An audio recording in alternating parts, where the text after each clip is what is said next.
tout le monde, bienvenue aujourd'hui dans cette nouvelle vidéo. Alors malheureusement c'est pas une vidéo joyeuse et tout parce que bon c'est une sorte de story time. D'ailleurs je sais même pas encore comment je vais l'intituler. Pour ceux qui me suivent depuis que je fais mes vlogs sur mon arrivée au Gabon et tout ça, voilà, vous savez que j'essaie de vous partager un maximum de choses. Je suis arrivée sur Libreville il n'y a pas longtemps du tout, donc je vis plein de choses très intéressantes à partager, raison pour laquelle je tiens à les partager tout simplement. Donc voilà, aujourd'hui on se retrouve vraiment pour une vidéo posée où je vous explique un petit peu ce qui s'est passé ce jour-là pour nous. Et voilà, j'attends bien évidemment vos commentaires, vos avis. Et avant de commencer la vidéo, n'oubliez pas de vous abonner, de liker la vidéo, d'activer la cloche de notif. Et puis c'est parti.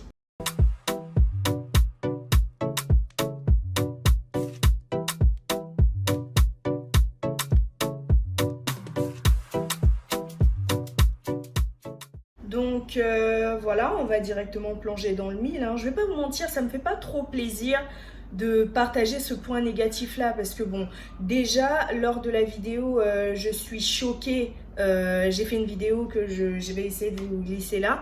Je disais en gros les choses qui m'avaient choquée en arrivant à Libreville, mais c'était pas des choses plus négatives que ça, c'était des cas réels, j'ai rien inventé du tout.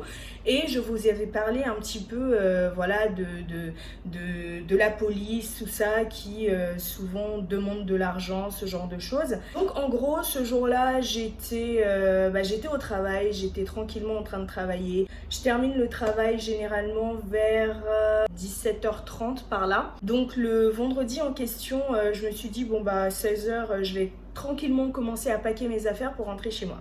Sauf que il est 15h30 et directement, je reçois un appel en fait de notre femme de ménage qui me dit que la nounou, donc la nounou de notre fils, elle est partie depuis midi, je crois. Et elle n'a pas de nouvelles, elle essaie de l'appeler, il n'y a pas de nouvelles en fait. Je suis là en mode ok. Comment ça se fait en fait, comment il n'y a pas de nouvelles et tout, elle est partie depuis midi, elle a laissé l'enfant, qu'est-ce que ça veut dire en fait? Donc elle m'explique que oui, elle a dit qu'elle allait, récupérer des sous ou bien donner des sous, enfin je me souviens plus très bien de ce qu'elle m'a dit, et que du coup elle avait laissé l'enfant qui faisait la sieste et que ça devait être un tour assez rapide. Ok. Du coup, je lui dis, il n'y a pas de souci, bah écoute, moi ce que je vais faire, c'est que je vais essayer de l'appeler aussi, parce que bon, je comprends pas trop. Donc je l'appelle, le premier coup de fil, ça ne passe pas, donc je recommence encore, et là, bingo, ça passe. En fait, déjà là, elle commence à pleurer et tout. Je me dis, mais pourquoi elle pleure comme ça, tout ça, c'est assez compliqué. Et moi, il faut savoir que dès qu'une personne commence à pleurer en face de moi, je suis tellement gênée, je sais tellement pas... comment dire, je sais pas deal with tears, réagir face à une personne qui pleure. J'étais super gênée et tout.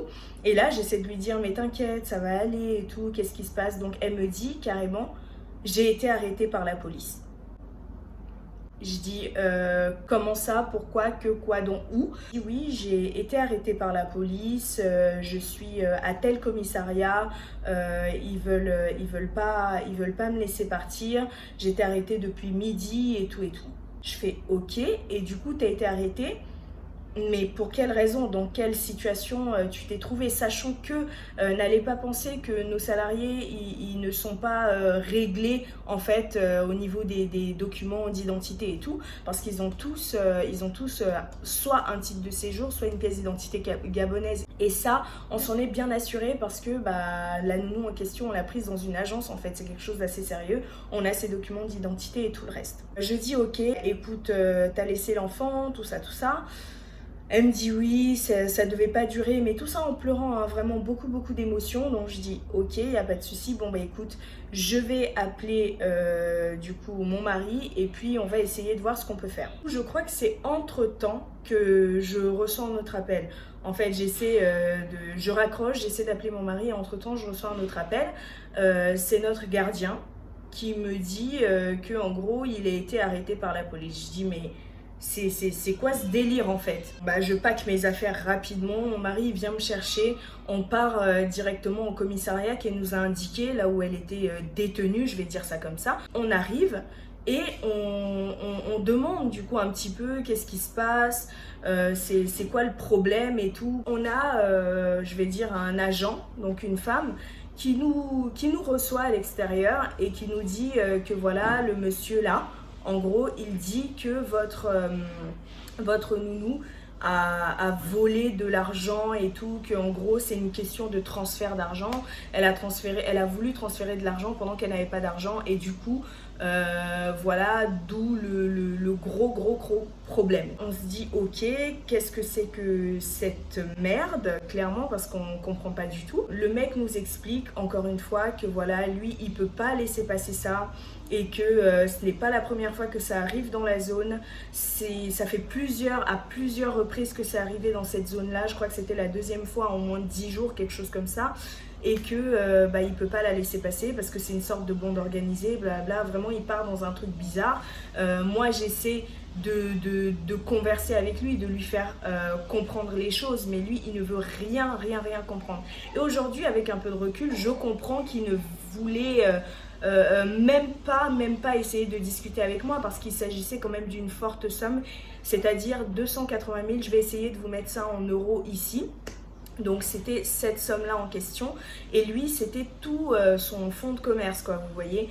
Du coup là je suis en train de reprendre la vidéo aujourd'hui, donc le lendemain du début de tout ça, parce que j'ai pas eu le temps, j'ai dû aller gérer mon fils et tout, c'était du n'importe quoi. Je vous expliquais un petit peu ce que c'était que Airtel Money. Donc en gros, pour ceux qui connaissent pas, je crois que je l'avais expliqué déjà dans l'une de mes précédentes vidéos, mais ici bah, les cartes bancaires c'est pas vraiment accessible à tout le monde n'importe comment comme en Europe en fait. Donc ce que les gens font, c'est qu'ils font des transferts d'argent via le téléphone en fait, ça se fait comme ça. Donc une chose en emmenant une autre, nous on demande à voir justement notre nounou, quoi. On demande à la voir pour en savoir plus, ce qui se passe et tout. On nous laisse entrer, mais gros choc, vraiment gros choc. La meuf, elle est dans un coin en plus, c'était pas un endroit très grand. Elle était dans un coin, menottée. Ils l'ont menottée. Est-ce que vous vous rendez compte? La meuf, enfin après vous allez comprendre avec le temps, mais en gros, elle est victime visiblement d'une arnaque. Personne n'essaie de comprendre comment ça se passe et vous la menottez dans un petit coin et tout, sans rien en fait. Ils l'ont laissée là, ça faisait des heures qu'elle était là. Et du coup, nous, on lui a demandé bah, pourquoi tu ne nous as pas appelé, pourquoi t'as pas fait ceci, pourquoi t'as pas fait cela. Et ce qui se passe, c'est qu'elle nous explique que, enfin, elle nous l'a même pas expliqué, je pense, mais je pense que ça coule de source en fait. Elle a eu honte. Elle a eu honte, ça faisait pas longtemps qu'elle travaillait pour nous à ce moment-là, sachant qu'elle avait laissé le petit et tout et qu'elle était en service si vous voulez. On s'assoit, il y a je sais même pas si c'est des policiers ou des gendarmes qui nous reçoivent, honnêtement, je sais même pas faire la différence entre ces deux corps-là. Donc ce qui s'est passé, c'est que, donc là c'est vraiment ce que notre nounou nous a raconté par la suite. Donc ce qui s'est passé, c'est que elle parlait depuis un moment avec une personne sur Facebook. Cette personne-là qui est devenue son amie Facebook du coup. Mais le truc, ils se sont jamais vus, rien du tout, et ils ont commencé à parler petit à petit, et le mec lui a confié que voilà, moi je suis dans tel pays d'Europe et tout, je vais pas nommer le pays, je vais pas nommer ma nounou, je vais pas nommer la personne qui lui a fait ça, rien du tout, mais en gros c'est ce que la personne lui dit. Une chose en emmenant une autre, ils discutent, elle parle aussi de ses rêves d'aller en Europe et tout. Pour ceux qui connaissent, vous connaissez, vous savez, on n'a pas besoin de tergiverser là-dessus, vous connaissez. Petit à petit, ils discutent, ils échangent, elle lui dit que ouais, moi aussi ça m'intéresserait de rejoindre ce pays-là et tout et tout. Et donc, ce qui se passe, c'est qu'il lui dit, bon bah écoute, pour pouvoir t'aider à venir, moi ce que je vais faire, c'est que je vais t'envoyer 600 et quelques mille. En gros, quelque chose comme comme 1 000 € à peu près. Donc elle dit ok, pas de souci, parce que elle, c'était toujours dans l'optique de pouvoir rejoindre l'Europe. Donc il lui dit bon, moi je t'envoie ça, mais je vais pas t'envoyer ça par les moyens conventionnels, je vais t'envoyer ça par un nouveau moyen et tout, qui est beaucoup plus rapide, où il y a moins de frais et tout, et tu vas voir, tu vas recevoir ça, mais ASAP quoi. Donc ce qu'elle fait, c'est qu'elle se dit bon bah ok, je vais récupérer l'argent et tout, comme ça je pourrais faire mes papiers vraiment dans la légalité pour pouvoir rejoindre ce pays d'Europe là. Il lui envoie du coup les sous le jour où elle les a reçus, sauf qu'il lui dit avant d'aller justement récupérer les sous, appelle mon frère qui travaille pour la société via laquelle je suis passée pour t'envoyer l'argent. Est-ce que vous voyez un peu le cercle vicieux? Elle se retrouve à devoir être au téléphone avec ce frère-là en question. Donc le frère lui explique que pour pouvoir activer son compte, pour pouvoir recevoir des sous, elle est censée faire un dépôt de 200 000 à peu près, entre 200 et 300 000. Du coup, elle est là, elle comprend pas, elle dit mais non, si c'est pour m'envoyer des sous finalement, si c'est pour faire un dépôt pendant que j'ai pas d'argent, je préfère clairement que vous passiez soit par Western, soit par les autres moyens, MoneyGram, etc. Il lui explique et là, directement, il essaie de détourner son cerveau, il commence à lui parler dans sa langue. Donc là, il commence clairement à lui parler dans sa langue et tout, en lui disant, tu sais, ma sœur, ceci, cela, voilà, moi je te dis, je suis une personne de confiance, je travaille pour cette boîte-là, c'est vraiment pour rendre service à mon frère, qui, lui, a envie de te rendre service et tout, mais derrière, il n'a pas du tout envie de payer des frais justement d'expédition de sous élevés et tout, donc t'inquiète pas, de toute façon, qu'est-ce que tu perds rien du tout. Et donc, le souci, c'est quoi? C'est qu'il lui a dit, pour pouvoir activer ton compte, c'est pas grave. T'inquiète pas, si t'as pas d'argent, c'est pas grave. Tu arrives au point RTL, tu dis à la personne justement qui te reçoit que il faut faire un virement de telle somme. Tu vois. Et dès que moi, je reçois le virement, j'annule, d'accord, vous entendez bien, hein, j'annule le virement et toi, tu reçois directement tes 600 et quelques mille. On va pas se mentir, hein, on va pas se mentir sur ce point-là. J'ai pas très bien compris sa réaction à elle parce que bah, ça flaire l'arnaque à plein nez. Mais je me dis, pour une personne, disons, peu éduquée, c'est difficile en fait de flairer ce genre de truc là au premier coup, même si toutes les alertes, les red flags sont sur Facebook et compagnie qui montrent que voilà, il y a ça comme arnaque. Il faut juste que vous compreniez aussi que c'est des arnaques, ça arrive à tout le monde. Ça arrive à tout le monde. Ils savent très très bien comment détourner ton cerveau. Je suis pas en train de dire que si ça m'était arrivé à moi, je serais tombée dans le panneau. Peut-être pas. Mais une personne peut m'arnaquer autrement. Vous comprenez? Donc franchement, c'est vrai, j'ai trouvé ça bizarre quand même. Mais derrière, je me dis, s'ils l'ont bien travaillé au cerveau pour une personne qui n'est pas forcément allée très très loin à l'école ou autre, bah c'est simple de l'avoir comme ça, vous comprenez? Donc du coup, ce que elle fait, elle prend ses petites affaires et tout, elle prend même pas son sac, hein, elle part en tenue de travail et tout tranquille, elle demande au mec. Et moi là, ce que je comprends pas, c'est que le mec de RTL, il a, comment dire, il a même pas demandé les sous. Vous comprenez? Il a même pas demandé les sous, genre en mode vas-y, tu veux transférer combien? Donne-moi les sous, je fais. Il a même pas fait ça. Il a transféré et ensuite il a demandé les sous. Donc personnellement, je suis pas du tout une habituée de ce genre de process. Je sais pas du tout, j'ai jamais eu à transférer de l'argent ou autre par ce moyen-là. Donc pour ceux qui sont habitués à ça, dites-moi s'il vous plaît dans les commentaires, est-ce que c'est normal que lorsque vous allez à un point RTL ou autre pour pouvoir envoyer de l'argent, on envoie l'argent, donc l'agent envoie l'argent avant de vous le demander visuellement, avant de vous le demander en espèces, quoi. S'il vous plaît, rassurez-moi dans les commentaires, dites-moi, parce que là je comprends pas du tout. Donc voilà, c'est à ce moment-là justement que le mec demande du coup l'argent. Il dit oui, ça a été bien reçu, et là elle lui dit bah j'ai pas d'argent, il est censé renvoyer les sous.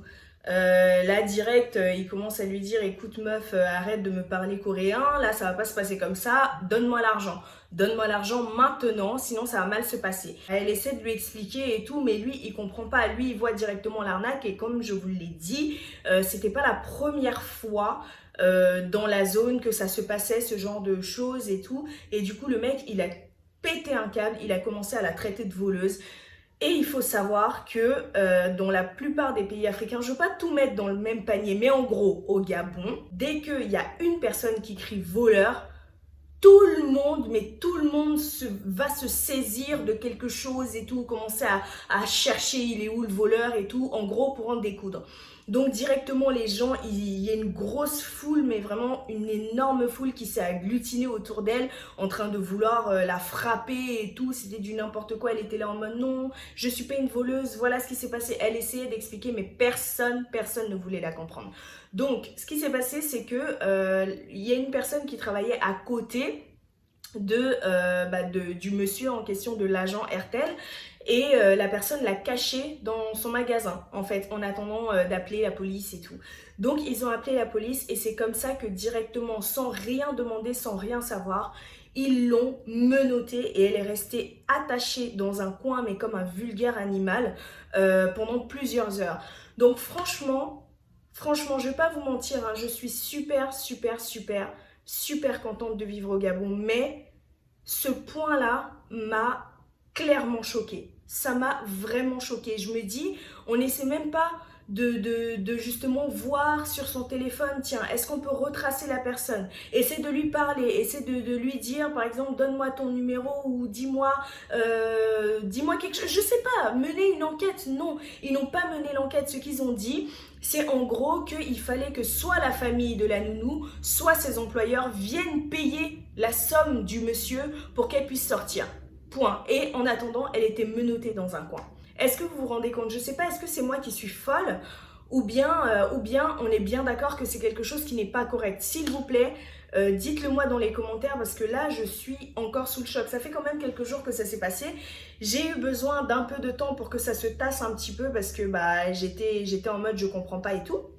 Mais j'ai été super choquée de la voir attachée comme ça dans un coin.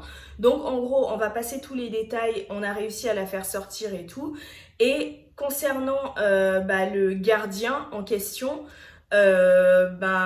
lui, justement, les flics, je vous explique hein, en gros son contexte. Donc, ce qui s'est passé, c'est que pour le gardien, il vend des fruits et des légumes à un coin d'un rond-point, en fait. Il vend des fruits et des légumes, tout simplement, en journée. Et le soir, il vient être gardien chez nous. Donc, ce qui se passe, c'est que ni une ni deux, on vient lever le sou. Donc, on le soulève, en fait. Ni une ni deux, hein. Genre on lui demande pas s'il a une carte de séjour parce qu'il en a une, on lui demande rien du tout, on vient, on le soulève lui et ses compatriotes qui étaient en train de vivre, de vendre à côté quoi. Genre on leur demande rien et on les soulève, on les emmène directement dans une petite cellule de je ne sais quoi. Donc lui, malheureusement, on n'a rien pu faire pour lui. Mais par la grâce de Dieu, je dirais, il a réussi à sortir en leur donnant 2000 francs. En fait, ils étaient peut-être 10 et chacun a donné 2000 francs. Donc, si mes calculs sont bons, ça fait 20 000. Avec 20 000, ils sont tous sortis, quoi. Donc, c'est pour vous dire que il y a certains points, je pense que je suis encore très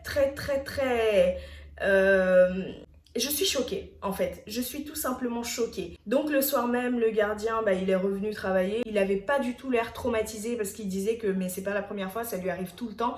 Encore plus choquant, ça t'arrive tout le temps qu'on te soulève comme ça dans la rue parce que tu vends des fruits et des légumes. On te demande pas tes pièces, on te demande rien du tout. On te confisque même pas tes trucs, on te soulève toi, tes trucs et puis c'est fini. Vous voyez, et en plus, ils lui ont pas rendu ses fruits et légumes, hein, ils ont tout pris, évidemment, ils se sont partagés tout ça entre eux, hein, ça c'est évident. Mais voilà, c'est un truc de fou, quoi. Et surtout, un point que j'ai oublié. Quand, justement, mon mari, parce que moi, après, je suis rentrée à la maison, il y avait le petit à gérer et tout. Quand mon mari, il a donné la somme pour qu'elle puisse sortir, genre les agents, les flics qui étaient là, ils se permettent de lui demander un pot de vin en plus de ça. En plus de ça, en fait, vous permettez, déjà, vous ne faites pas votre boulot, vous ne foutez rien, vous foutez que de la merde, et vous permettez de demander de l'argent à une personne qui sort déjà une énorme somme imprévue pour pouvoir sortir une autre personne de la galère.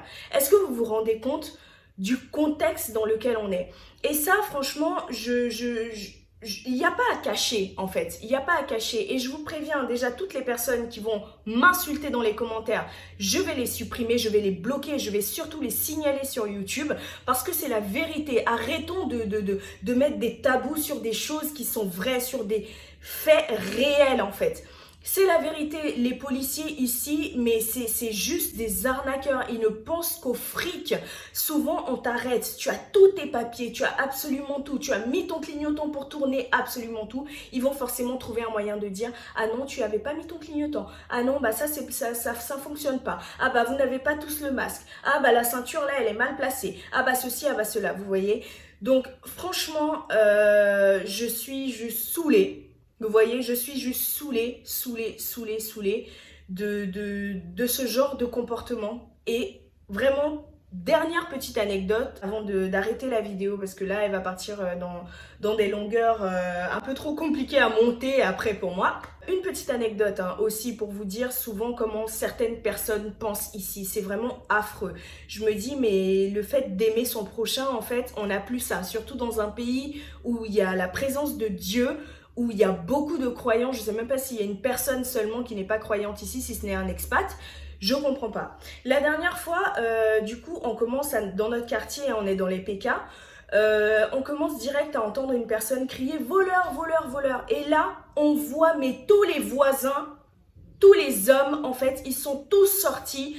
Tout le monde, il y en avait un qui avait une hache, l'autre avait un caillou, l'autre avait ceci et tout. Et du coup, moi, je suis restée dans la chambre et tout, parce que bon, il y a un voleur, je suis pas la police, vous voulez que je fasse quoi avec mon corps frêle? Apparemment, ici, bah, ils tuent, en fait. Ils tuent les voleurs. Quand ils attrapent un voleur, ils le tuent. J'étais en mode, mais attends, c'est une blague.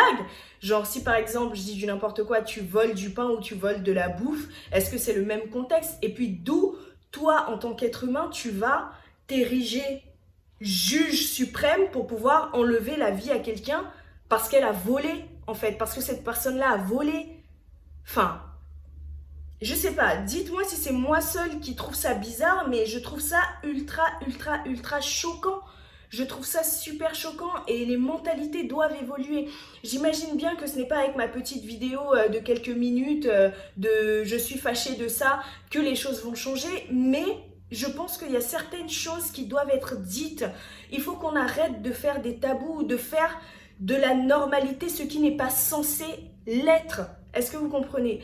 Donc voilà, franchement, ultra choquée. Je crois que je vais arrêter la vidéo là parce que sinon elle va être beaucoup trop longue. Mais en gros, c'est ça, l'aventure que je voulais partager avec vous. Plutôt la mésaventure parce que c'en est une. Et puis voilà, je sais même pas si je dois vous dire, est-ce que cette vidéo là vous a plu ou pas. Mais en gros, voilà, je vous ai partagé mon expérience là-dessus. Mais qu'est-ce qu'il fout là? J'attends vos commentaires, mais en masse. Et puis voilà, n'oubliez pas de vous abonner, de partager la vidéo surtout parce que, enfin, je sais que tout le monde est au courant que ce genre de choses se passe ici, mais on n'est pas censé les taire, on n'est pas censé faire comme si, oh bah c'est rien et tout, oh, vous savez, on est au Gabon. Non, on n'est pas censé accepter l'inacceptable. C'est inacceptable et ça doit cesser. Voilà, je ne suis pas en train de faire une campagne présidentielle ou quoi, mais il y a des choses qui, au 21e siècle, surtout en 2021, presque 2022, ne doivent plus exister. Voilà, donc c'est tout pour moi aujourd'hui. Et puis j'espère qu'on va se retrouver très bientôt pour une vidéo un peu plus joyeuse. Donc voilà, je vous dis à très bientôt pour une nouvelle vidéo. Ciao!